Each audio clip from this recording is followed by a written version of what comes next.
ಸಜ್ಜನ ಬಂಧುಗಳೇ, ನೊಂದ ಮನಸ್ಸಿಗೆ ಸಂಜೀವಿನಿಯಾಗಿರುವ ಈ ಧ್ವನಿಗೆ ನಿಮ್ಮದೊಂದು ಲೈಕ್ ಇರಲಿ. ಮನುಷ್ಯ ಬದುಕಬೇಕು ನಿಜ, ಆದರೆ ಇನ್ನೊಬ್ಬರನ್ನ ನೋಯಿಸಿ ಹಿಂಸಿಸಿ ತೊಂದರೆ ಕೊಟ್ಟು ಬದುಕಬಾರ್ದು. ನನ್ನವರ ಕಷ್ಟಕ್ಕೆ ನಾನು ಸ್ಪಂದಿಸ್ತೇನೆ ಎನ್ನುವುದು ನನ್ನತನ, ನನ್ನ ಕಷ್ಟಕ್ಕೆ ನನ್ನವರು ಸ್ಪಂದಿಸ್ತಾರೆ ಎನ್ನುವುದು ಮೂರ್ಖತನ. ಒಳ್ಳೆಯದು ಸೋತಿರ್ಬೋದು, ಸಾಯೋದಿಲ್ಲ. ಕೆಟ್ಟದು ಗೆದ್ದಿರಬಹುದು, ಉಳಿಯೋದಿಲ್ಲ. ನಮಗೆ ಬೆಲೆ ಕೊಡುವ ಜನಗಳಿಗೆ ಬೆಲೆ ಕೊಡೋಣ, ನಮಗೆ ಬೆಲೆ ಕೊಡದ ಜನಗಳಿಂದ ದೂರ ಇರೋಣ. ಯಾಕಂದ್ರೆ ಕೆಸರಲ್ಲಿ ಕಲ್ಲು ಎಸೆಯುವ ಮೂರ್ಖರು ನಾವೇ ಆಗೋದು ಬೇಡ. ಎದುರುಗಡೆ ಗುದ್ದಾಡುವವರನ್ನ ಕ್ಷಮಿಸಬಹುದು, ಆದರೆ ಜೊತೆಯಲ್ಲಿ ಇದ್ದು ನಂಬಿಕೆಗಳನ್ನ ಕೊಂದವರನ್ನು ಮಾತ್ರ ಕ್ಷಮಿಸಬಾರ್ದು. ಕೆಲವರೆಷ್ಟೇ ಕೆಡುಕು ಬಯಸಿದ್ರು ನಮ್ಮಷ್ಟಕ್ಕೆ ನಾವು ಬದುಕೋಣ. ಅವರ ಕೆಟ್ಟ ಆಲೋಚನೆಗಳು ಕೊನೆಗೆ ಅವರನ್ನೇ ನಾಶ ಮಾಡ್ತದೆ. ಕಣ್ಣ ಮುಂದೆ ಮುತ್ತಿನಂತೆ ಮಾತನಾಡುವವರೇ ಕೆಲವೊಮ್ಮೆ ಬೆನ್ನ ಹಿಂದೆ ಮುಳ್ಳಿನಂತೆ ಚುಚ್ಚುವರು. ಬೇಡವಾದ ಜನಗಳಿಂದ ದೂರ ಇದ್ದರೆ ಬೇಕಾದಷ್ಟು ನೆಮ್ಮದಿ ಸಿಗ್ತದೆ. ಬಳಸಿಕೊಂಡವರನ್ನ ಮರೆತು ಬಿಡಬೇಕು, ಆದರೆ ಬೆಳೆಸಿದವರನ್ನ ಯಾವತ್ತೂ ಮರಿಬಾರದು.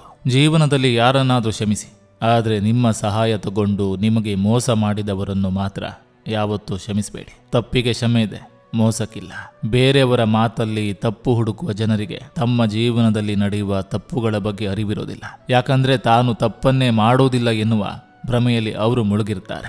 ಸುಳ್ಳು ಬೇಗನೆ ಮಾರಾಟವಾಗುತ್ತೆ, ಯಾಕಂದ್ರೆ ಸತ್ಯವನ್ನು ಖರೀದಿಸುವ ಯೋಗ್ಯತೆ ಎಲ್ಲರಿಗೂ ಇರಲ್ಲ. ಯಾಕಂದ್ರೆ ಅದರ ತೂಕ, ಅದರ ಬೆಲೆ ಜಾಸ್ತಿ ಇರುತ್ತೆ. ಅವಶ್ಯಕತೆ ಇರುವಾಗ ಒಂದು ತರ, ಅವಶ್ಯಕತೆ ಮುಗಿದ ಮೇಲೆ ಇನ್ನೊಂದು ತರದ ನಡವಳಿಕೆ ಕೇವಲ ಮನುಷ್ಯರಲ್ಲಷ್ಟೇ ಕಾಣಬಹುದು.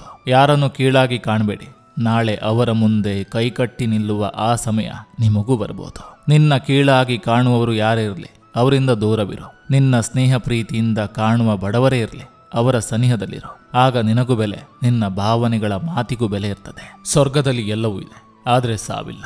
ಭಗವದ್ಗೀತೆಯಲ್ಲಿ ಎಲ್ಲವೂ ಇದೆ, ಆದರೆ ಸುಳ್ಳಿಲ್ಲ. ಜಗತ್ತಿನಲ್ಲಿ ಎಲ್ಲವೂ ಇದೆ, ಆದರೆ ನೆಮ್ಮದಿ ಇಲ್ಲ. ಇವತ್ತಿನ ಮನುಷ್ಯರಲ್ಲಿ ಎಲ್ಲವೂ ಇದೆ, ಆದರೆ ಶಾಂತಿ ಇಲ್ಲ.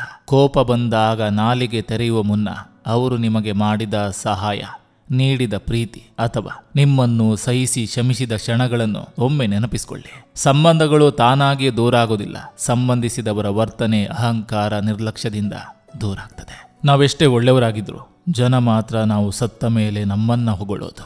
ನೀವು ಬೇಕು ಅಂದಾಗ ಮಾತ್ರ ಜನ ನಿಮ್ಮ ಬಗ್ಗೆ ಒಳ್ಳೆಯದು ಮಾತಾಡ್ತಾರೆ, ಬೇಡ ಅಂದಾಗ ಅದೇ ಜನ ನಿಮ್ಮ ಬಗ್ಗೆ ಕೆಟ್ಟದಾಗಿ ಮಾತಾಡ್ತಾರೆ. ಇದೇ ಇವತ್ತಿನ ನಿಜವಾದ ಪ್ರಪಂಚ. ಅವಶ್ಯಕತೆಗಳು ಮುಗಿದ ಮೇಲೆ ಕೆಲವರು ನಮ್ಮನ್ನ ನಿರ್ಲಕ್ಷಿಸ್ತಾರೆ. ಹಾಗಂತ ನಮ್ಮ ಬೆಲೆ ಕಡಿಮೆಯಾಗಿದೆ ಎಂದರ್ಥವಲ್ಲ, ಅವರಿಗೆ ನಿಯತ್ತಿಲ್ಲ ಎಂದರ್ಥ. ನೆನಪಿಡು, ಕರಗದವರ ಮುಂದೆ ಕಣ್ಣೀರ್ ಹಾಕ್ಬೇಡ, ಕರುಣೆ ಇಲ್ಲದವರ ಮುಂದೆ ನಿನ್ನ ಕಷ್ಟ ಹೇಳ್ಬೇಡ. ಬಂಡೆ ಕಲ್ಲನ್ನೇ ಕೆತ್ತಿ ಕೆತ್ತಿ ಸುಂದರ ವಿಗ್ರಹ ಮಾಡೋ ಮಾನವ ತನ್ನ ಜೀವನವನ್ನು ಕೆತ್ತಿ ಸುಂದರ ಮಾಡಿಕೊಳ್ಳುವುದರಲ್ಲಿ ಸೋಲ್ತಾನೆ. ಕೊನೆಗೆ ತಾನೇ ಕೆತ್ತಿದ ಕಲ್ಲಿನ ವಿಗ್ರಹದ ಮುಂದೆ ನಿಂತು ಕಾಪಾಡು ದೇವರೇ ಎಂದು ಬೇಡಿಕೊಳ್ತಾನೆ. ವಿಪರ್ಯಾಸ ಹೇಗಿದೆ ನೋಡಿ. ಜೀವನದಲ್ಲಿ ಅರಿತು ಬಾಳುವುದಕ್ಕಿಂತ ಮರೆತು ಬಾಳುವುದನ್ನು ಕಲಿಬೇಕು. ಯಾಕಂದ್ರೆ ಇಲ್ಲಿ ಯಾರಿಗೆ ಯಾರೂ ಇಲ್ಲ. ಯಾರೇ ಆಗಲಿ ಮರ್ಯಾದೆ ಹೋಯ್ತು ಅಂತ ಚಿಂತಿಸಿ ಸಾವಿನ ದಾರಿ ಹಿಡಿಯುವುದು ಸೂಕ್ತವಲ್ಲ. ಒಮ್ಮೆ ಕಣ್ಣು ಬಿಟ್ಟು ಸರಿಯಾಗಿ ನೋಡಿ, ನಿಮ್ಮ ಸುತ್ತಮುತ್ತ ಮೂರು ಬಿಟ್ಟವರೇ ಕಾಣಿಸ್ತಾರೆ. ಬದಲಾದವರ ಜೊತೆ ಬದಲಾಗ್ತಿರೋ, ಆದರೆ ನೀನೇ ಬೇಕು ಎನ್ನುವರ ಜೊತೆ ನಿಯತ್ತಿನಿಂದ ಇರು ಸಾಕು. ಸಜ್ಜನ ಬಂಧುಗಳೇ, ಇದು ಇಂದಿನ ಸಂಚಿಕೆ ಅಂತ ಹೇಳ್ತಾ, ಈ ಸಂಚಿಕೆ ನಿಮ್ಗೆ ಇಷ್ಟವಾಗಿದ್ರೆ ದಯವಿಟ್ಟು ಒಂದು ಲೈಕ್ ಮಾಡಿ, ಜೊತೆಗೊಂದು ಕಮೆಂಟ್ ಮಾಡಿ. ಮತ್ತೆ ಮುಂದಿನ ಸಂಚಿಕೆಯೊಂದಿಗೆ ಅತಿ ಶೀಘ್ರದಲ್ಲಿ ನಿಮ್ಮನ್ನ ಭೇಟಿ ಆಗ್ತೇನೆ. ನಿಮ್ಮೆಲ್ಲರ ಮನಸ್ಸು ಪ್ರಶಾಂತವಾಗಿರಲಿ ಅನ್ನೋದು ಈ ವಾಹಿನಿಯ ಉದ್ದೇಶ.